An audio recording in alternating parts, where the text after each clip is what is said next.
We are going to take you to Hockenheim, West Germany. For coverage of the German Grand Prix, here's Ken Squire.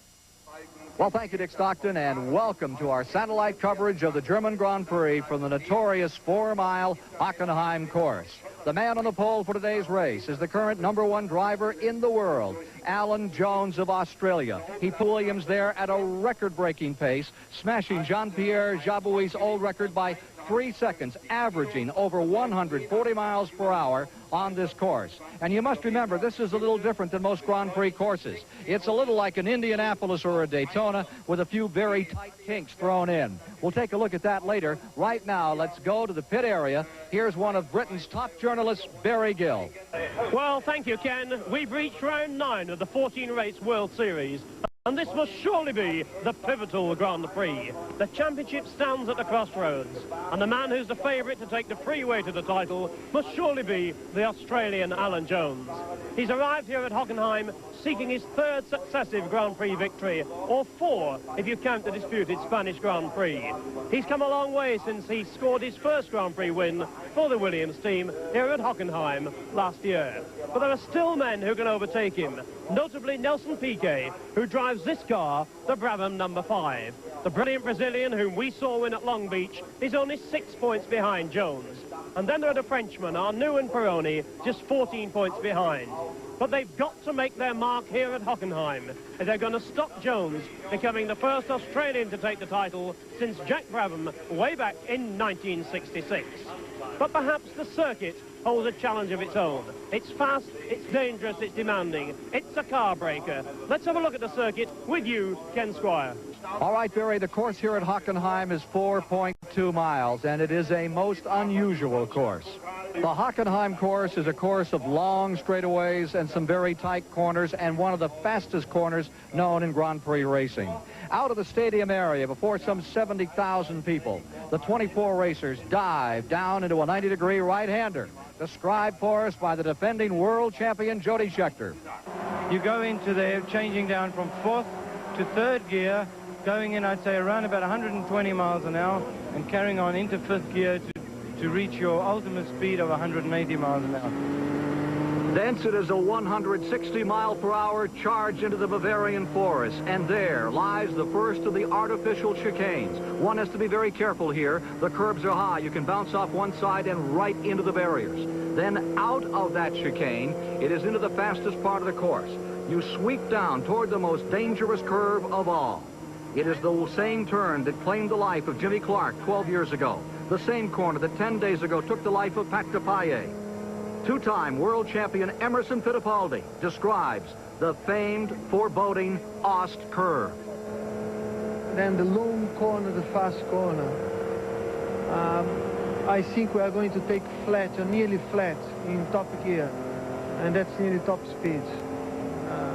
And it's very, very hard corner because halfway through the corner there is some bump. And you just let the back end of the car to slide a bit, just a little slide, and come out flat out.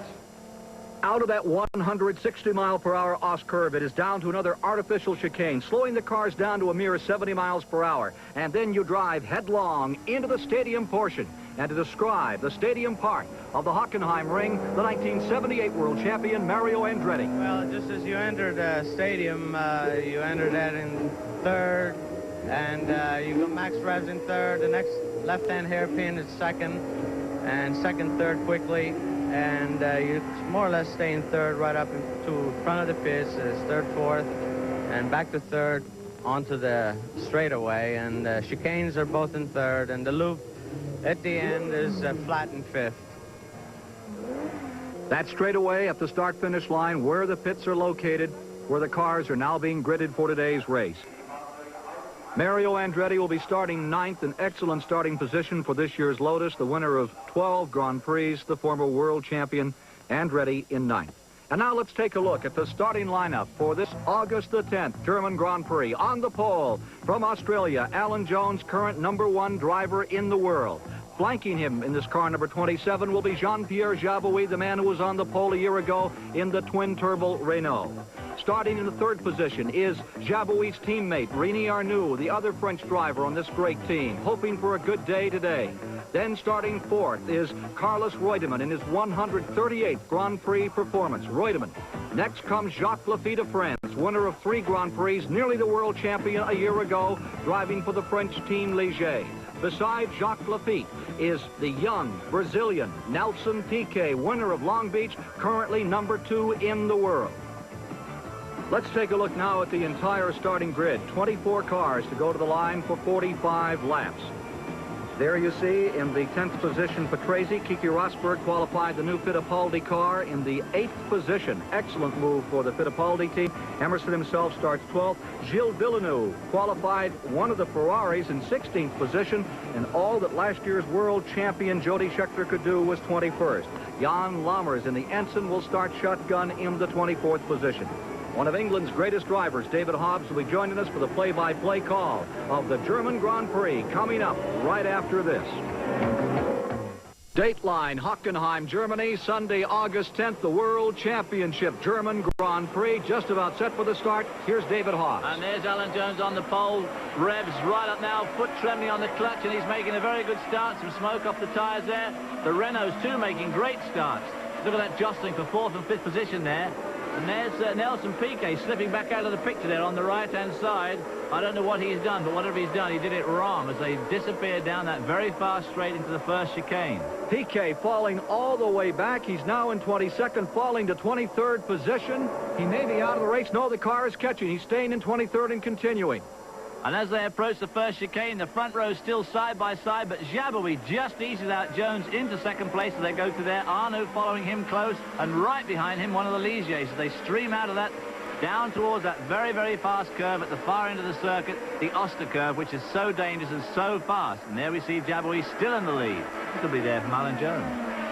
Alan Jones slipping into second spot. Going third is Arnoux. Alan Jones making a very good start, but he's been overhauled just out of the chicane by this man, 37-year-old Jean-Pierre Jabouille. And the man who led the first lap a year ago and then crashed in the second lap, Jabouille now leads the 1980 German Grand Prix. And there you can see those cars jostling for positions. They scream down into the second chicane at tremendous speed. Jabouille still leads. They flick through that chicane. Jones second, Arnoux third, Laffite fourth. How fast in there, David? Well, they're going through the chicane at probably close to 100 miles an hour, and they were put in to slow these cars down. Jabouille out in front. Alan Jones in second. Currently, Jones number 1 in the world. Jabouille looking for his second Grand Prix win. Here they come into the stadium for the first time to complete lap number 1 of 45. I look at Jones catch up on braking there. My, he really outbraked that Renault of Jabouille, but Jabouille comes off that corner really fast as they scream through that left and right flick in the stadium in front of probably 80 or 90,000 people here. In all, they say there's over 100,000 here today, David, some stretched out among the trees around this 4.2-mile course. It is Jean-Pierre Jabouille of France out in front. The English team, the Williams car, right there, runs in second with Alan Jones maintaining third. The second French Renault car driven by Rini Arnoux. And then comes the Ligier cars running in the 4th and 5th positions. There's a bit more jostling. Someone trying to get down the inside there. Can't see at this range who it is. The closest competition out at the moment is definitely between the teammates of Arnoux and Laffite in those two Ligiers. There we see them again, almost side by side as they come into the first chicane. In that tricky braking area there. You're braking on the curve, which is always obviously more difficult than braking in a straight line, streaming out of there onto that fast straight down to the Oster curve.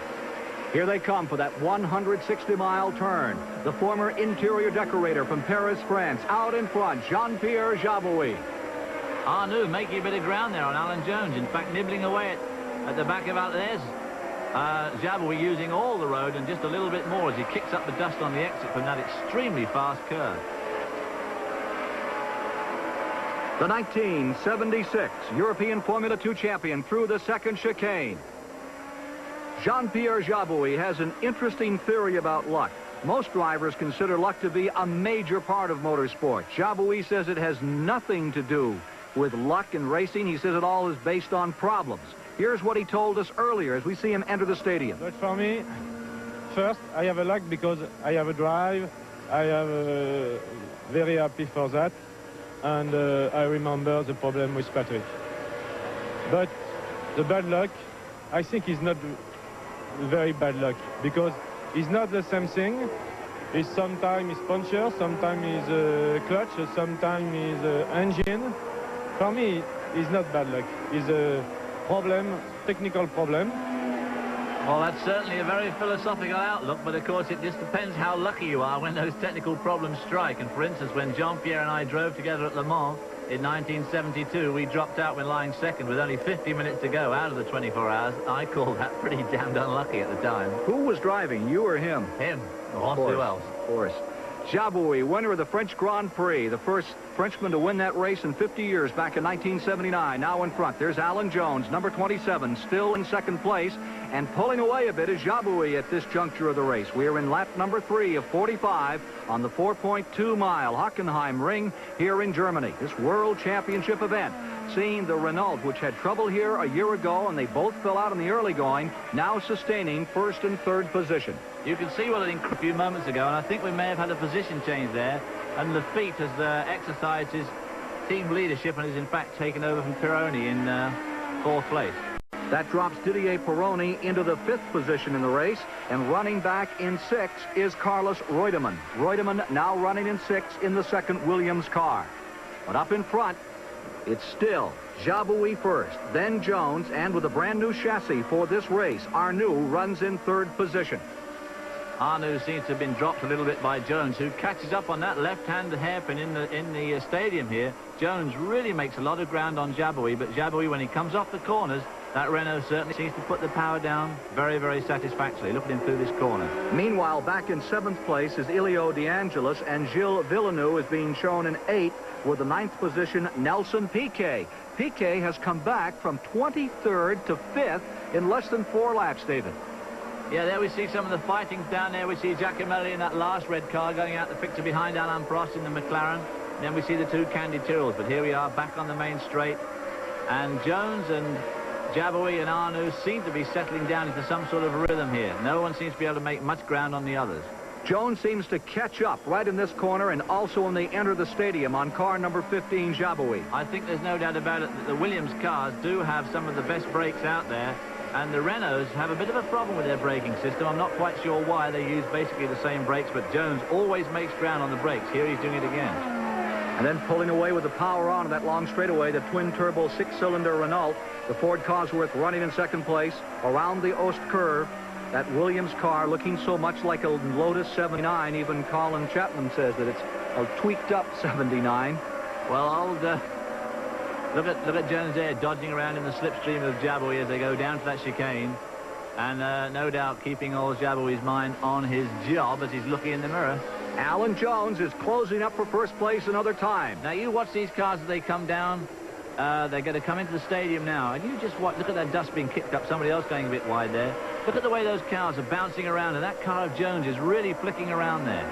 This demonstrates these cars have very hard springs because with the skirts and the downforce, they have to have very stiff springs. Otherwise, they'd just drag on the floor at speed. And, of course, when they hit bumps, it really bounces these cars around. 3,000 pounds of downforce as we look at the standings here with 4 laps complete in the German Grand Prix on this Sunday, August 10th from Hockenheim, Germany.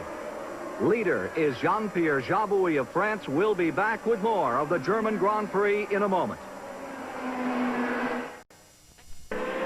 In the pit area here at the German Grand Prix, you're watching Keke Rosberg, the young Finnish driver who's having trouble with the Fittipaldi car. The F8, which had qualified so well, came out of the 8th starting position on the grid. Well, I don't know what the trouble was. They had the rear wing off that car. I did see a lot of dust kicked up just a few moments ago. It may have been damage to the car, or it may be looking at the gearbox.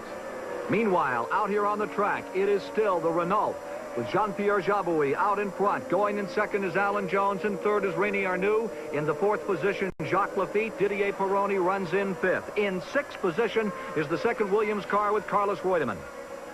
There we see Jabouille still running pretty smoothly here as they scream through that chicane. Alan Jones glued on pretty well behind him, and Arnoux right behind him as they sweep down this long. Nothing here is absolutely straight. As you can see, the whole thing curves, which of course is a bit tricky when you're doing 180 miles an hour because it doesn't give you a very long field of vision for a start off. Again through that Ost curve. Just look at those cars, just like slot cars. And there's old Jabouille kicking up the dust again. Alan Jones, I suppose, giving the curb 2 or 3 feet to spare. How much downforce on those cars in that Ost curve, David? Well, at that sort of speed, 165 miles an hour, they're looking at around about 2,500 pounds of downforce generated by the ground effects on these cars with the skirts, the wings and the bodywork generally, plus the weight of the car, which is another 1,000, so you're looking at 3,000 pounds working on that suspension. And you can see that here when they brake for this fourth gear. Look at the way those cars are bouncing up and down. That too is a quick curve. That's 135 mile an hour core into the stadium here. No wonder they have suspension pieces break, and that may be what killed Patrick Depailler. Something breaking that with that tremendous downforce at the fast corner. Well, of course, everything has to be stressed up. The tire, the sidewall on these modern tires is about 4 times as stiff as it's... Earlier, I talked with Alan Jones about this race. Was this event to be the key to the season? Oh, absolutely. I think that if I can consolidate after this race, I'll be looking really good. But as you say, if Nelson or Pironi have a good result here this weekend, well, then it's going to be right up. It's going to be anyone's championship, I think. Back with the action in the 8th of 45 laps with Jean-Pierre Jabouille still showing the way. Alan Jones still contending in second position. Arnoux in third. Jacques Lafitte right behind him, Pironi behind him, and there's Reutemann in the second Williams car. Not too far behind him. There you see the front 6 cars pretty evenly spaced out. Alan Jones pulling out of Jabouille's slipstream. I think he's just making his presence known as they sweep in again into this very fast corner, into the stadium in front of that huge crowd, as you can see, braking hard for that left-hander. And Jones again making ground. His brakes certainly seem to outperform Jabouille, but as they come off the corner, that French Renault with the turbocharged engine pulls out ground on the Williams car. Still in 7th position is Gilles Villeneuve. In the 8th position now is Mario Andretti. In the 9th position would be car number 5, Piquet. It's a funny thing, you know, on acceleration, the Renaults definitely seem to pull away. But as they go down this long straight, as you'll see when they get down to the chicane, Jones seems to have made a lot of that ground up. So maybe that Williams, in fact, at very high speed, has better penetration than the Renault. But the Renault definitely has more acceleration. In his 42nd Grand Prix, Jean-Pierre Jabouille seeking his 2nd World Championship victory. Here he is in front. Meanwhile, it's being reported that Mario Andretti has dropped back a couple of slots. He is now being shown in 10th position. Mario qualified pretty well this year.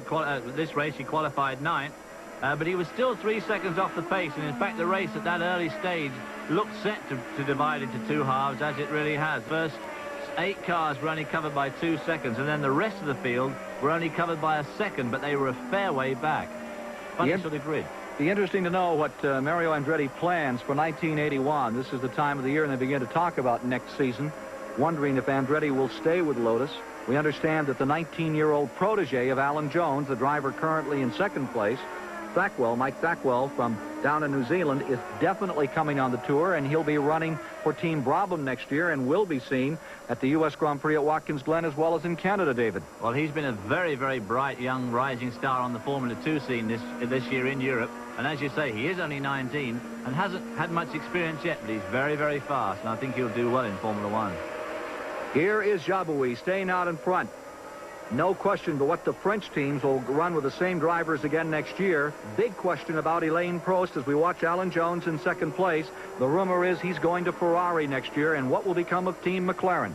Well, I think there's going to be a lot of changes next year. As we all know, of course, Jody Scheckter's retiring. Prost is supposed to be going to Ferrari. McLaren is going through the sticky period, there's no doubt about it.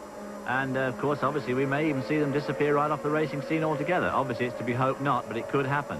Sad to hear that Dan Gurney has left the American racing scene. He's here today at the German Grand Prix, but with the unsettled condition of things in championship car racing in the United States, the Dan Gurney Eagles fly no more. Here is Jabouille with that hair trigger acceleration out of the chicane and headed for the Ost curve. 2nd is Jones. And something just coming off the back tire of Jabouille's car. Well, it could be tire, or it could be some tire he's picked up off the track. Here he is into the Ost turn, the fast curve that took the life of Patrick Depailler. Earlier, on a lonely Ost turn, Barry Gill filed this report. These are the tracks left by Patrick Depailler's Alfa Romeo when a young French driver crashed and was killed here at Hockenheim 9 days ago, practicing for today's German Grand Prix. This is the Ost curve, just 2 miles from the main grandstand. It's one of the fastest corners in Grand Prix racing. Thanks to the wide tyres and the ground effect skirts, it can now be taken at 150 miles an hour. But Depailler went straight on. Perhaps something broke in the suspension. These marks would seem to indicate so. But he went straight on. There were no catch fences there, no tyres there, and he went along the guardrail and was dead by the time the rescuers reached him. Is it any wonder, therefore, that the teams and the drivers are worried about safety? The speeds are so high now. This corner used to be a braking corner, a fourth gear corner. Now it's fifth gear, and the cars whip round like people at the end of a rope. Gilles Villeneuve said this morning that all corners will now be straights apart from hairpins. That's the advance in technology. And so the constructors have asked for changes in the rules, to go back perhaps to the narrow-treaded tyres like the ones we use on our road cars. One tyre manufacturer seems to agree, another one doesn't. The sport has until September the 30th to put a safety package together, to slow the cars, to make life safer for the drivers. If that happens, then perhaps Patrick Depailler will not have died in vain. Well, if they slow the cars down, it'll certainly make it more interesting for the spectators as well, although there's a tremendous divergence of opinion on how these things should be achieved. There you see the current standings at the moment. Gill and David Hobbs alongside. We're watching as Alan Jones is now out in front. A surprise earlier here. Well, Jean-Pierre Jabouille may disagree, but it's a stroke of luck for Alan Jones, who's now leading the race. But here we are on lap 37, and there we see Derek Daly swerving onto the grass on the straight as he lets Reutemann, car number 28, pass. Reutemann desperately trying to take second place away from Jacques Lafitte, who is now second to Alan Jones. And there we see Reutemann mixed up in this race. These guys are all racing together. In replay, look what happened to Jean-Pierre Jabouille in the 27th lap. The engine begins to falter, and Jean-Pierre Jabouille, falling back, gives the lead to Alan Jones. He is able to coast into the pits. Jabouille, out 1 year ago, KO'd again this year. And at almost the same moment that he pulled into the pits, car number 16, his teammate, Rini Arnoux, also broke down and retired from the event. Another retiree, Didier Pironi, who early in the race ran in 4th position with the French Ligier car. He was out in the 19th lap. Elio De Angelis, who ran as high as 5th, has retired. Jody Scheckter has retired from the race. Mark Sewer, Alan Prost has retired. Fittipaldi and Rosberg with the Fittipaldi cars are also out of the race. Rabat, Jan Lammers, and Eddie Cheever have also fallen by the wayside. There's the man out in front, Alan Jones. And right there you're looking at his teammate. That is Carlos Reutemann, who is currently running in 3rd position. As matters stand, the leader is Alan Jones. In 2nd place is Jacques Lafitte. And running 3rd in that white car is Carlos Reutemann. And David Hobbs, it looks to me like Riccardo Patrese, just in front of him in one of the Arrows car, is giving Reutemann a tussle. Well, it's one of those difficult times in racing because Patrese, Derek Daly and Mark Scherer in the yellow car number 9 are all racing for positions, albeit minor positions as far as Reutemann's concerned, but of course it's a position for them. And Reutemann is having his work cut out to get round Patrese, who of course is lapping pretty fast. There we see them going through that Oster curve, the fastest curve on the track. Patrese using up all the road. Reutemann now slipstreaming down into the chicane. He'll probably make an attempt here. There he is pulling out of the slipstream. It's difficult to tell from this angle whether he's going to be able to make it this time. No, indeed. No, you see, and that's going to knock quite a bit of time off him. Now, Reutemann, of course, obviously wants to get by that guy, because once he's through, he'll pick up quite a bit of time, and he really needs to get by to make some time off on Lafitte, who's now running about 6 seconds in front of him. When they come by this time, as Carlos Reutemann gets around Riccardo Patrese, they will have completed 39 laps, and they will be in the very last part of the race, 45 laps in the event. This will bring them up to 153 miles complete in the German Grand Prix here at Hockenheim on this Sunday afternoon, August 10th, under perfect weather. Well, there you see, as soon as old Reutemann got by, he just absolutely pulled away with no trouble at all. In the pits, Barry Gill is standing by with the team manager for Team Williams, Frank Williams himself. Frank Williams, we're back at Hockenheim where Alan scored his first win for you last year. What is it about this circuit suits your cars?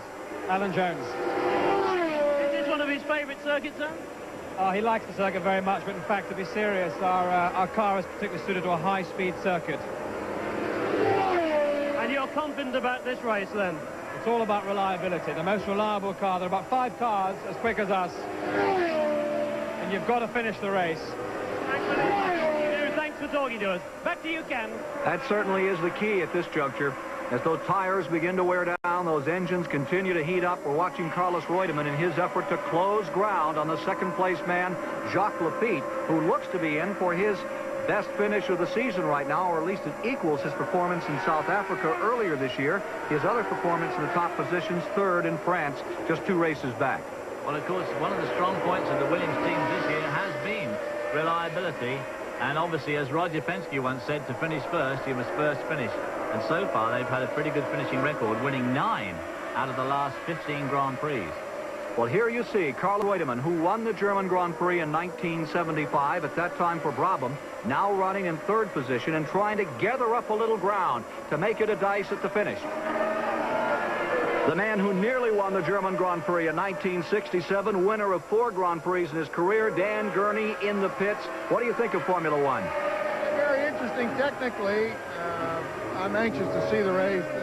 It's hard to tell whether I can see what the drivers are doing or not. But, they're very interesting and are changing all the time. Ready to climb in and go back out there again? Well, I have to lose a little bit. I think it'd be a good track for a Grand National stock car. They'll put him away behind bars for 10 years for saying that. He was some stock car driver, and in fact, just a few months ago, he was some stock car driver back out of Riverside, California. One of the greats, Dan Gurney.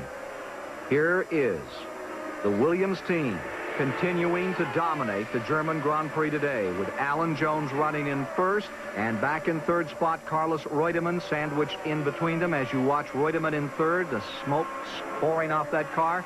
In the 2nd position is Jacques Laffite. Here's Alan Jones braking for the turn.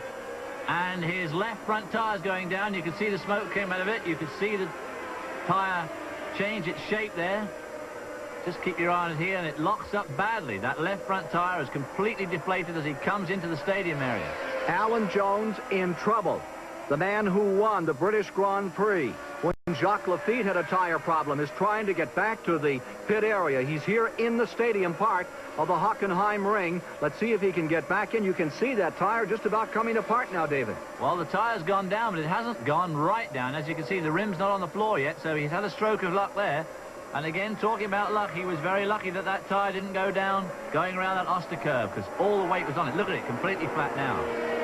Going out in front as the jacks come out on car number 27.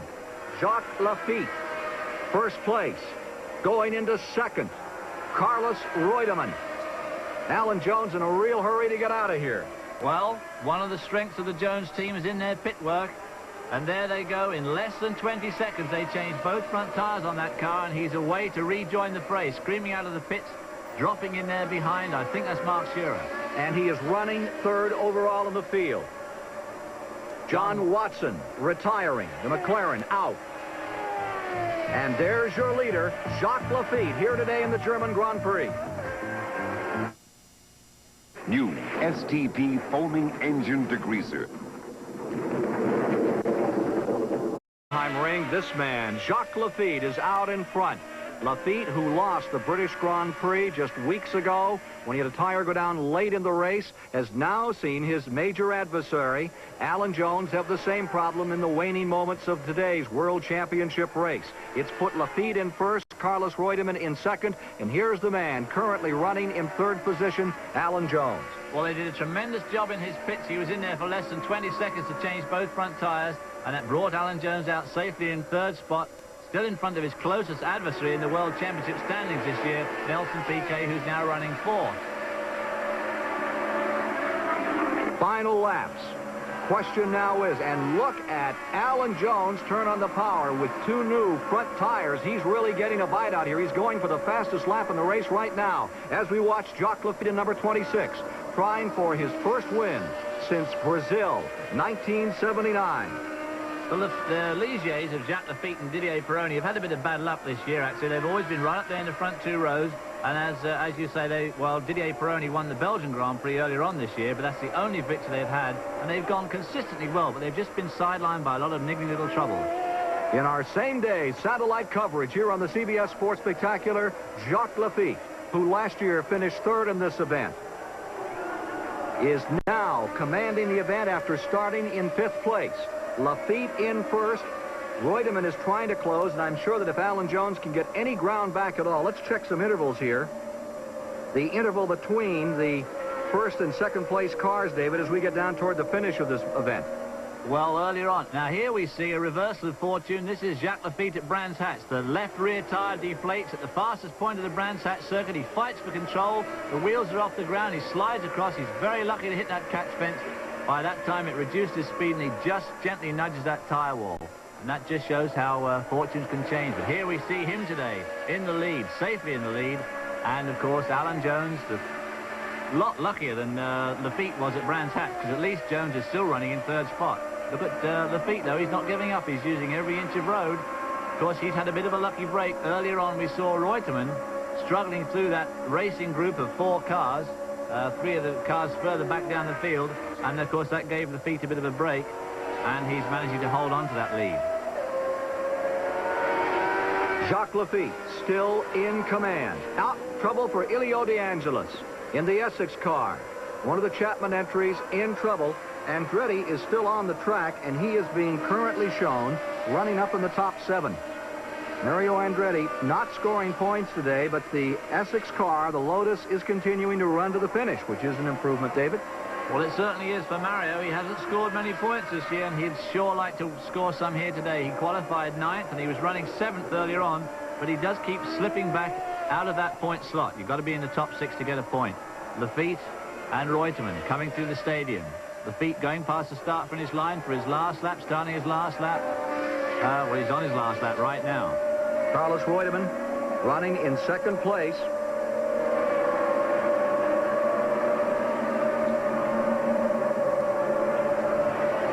Here's Laffite, keying in for his 4th career victory. It's about 4 miles away from right now. Well, of course, this is the time when Laffite is hearing all sorts of noises. He's feeling tires go flat. He's feeling clutch pedals break off. He's feeling accelerator cables snap. And he's hearing all sorts of funny noises in that car on this last and crucial lap. This is the one that counts. You can lead as many laps as you like, but unless you lead the last one, all the others are of no avail. To the Ost curve, we must give credit today, although we haven't seen him in our German coverage of the event, to Nelson Piquet, who dropped all the way back to 23rd and has fought his way up to 4th position, and to Bruno Giacomelli in the Alfa Romeo, who is currently shown in 5th position, car number 23, the Alfa team, coming back from the tragedy of a few days ago here, to have a team up in the points at the end of the race. Well, of course, Bruno's done tremendously well, because he qualified 19th. He was 4 seconds off the pace, but he struggled away all day, and he's kept going while others have fallen by the wayside, and he is, in fact, as you say, in 5th place. Back into the stadium for the final time. Jacques Laffite is out in front. The French blue and white colors about to win this round of the World Championship of Automobile Racing.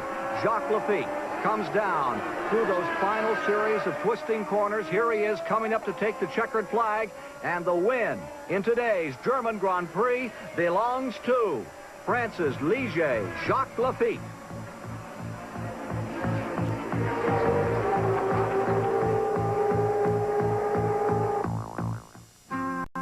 Laffite moves from 6th to 4th, and 2nd goes from 5th to 3rd. Let's go down to Barry Gill with the winner. Jacques Laffite, many congratulations on a most dramatic victory. After the British Grand Prix, you must have thought your luck was never going to change. Yeah, but I think today's changed, and I have a lot of luck today to win, because I have 3 cars in front of me, but I think the race is like that, and it's a good win for me. Jack, it really was complete revenge for Brands Hatch. At Brands Hatch, you were in front of Alan Jones, and then you had a puncher. This time he had one. What did you think when you went past him? I think it's my time to win, and I was very happy, but it's not a revenge for me. I know the race, and I'm very lucky to win today, but I think it's normal, because since the beginning of the year I was not so much reused, you know, and now is my time, and I'm very happy. This is your first win, Jack, since Brazil in '79. It must have seemed a long wait.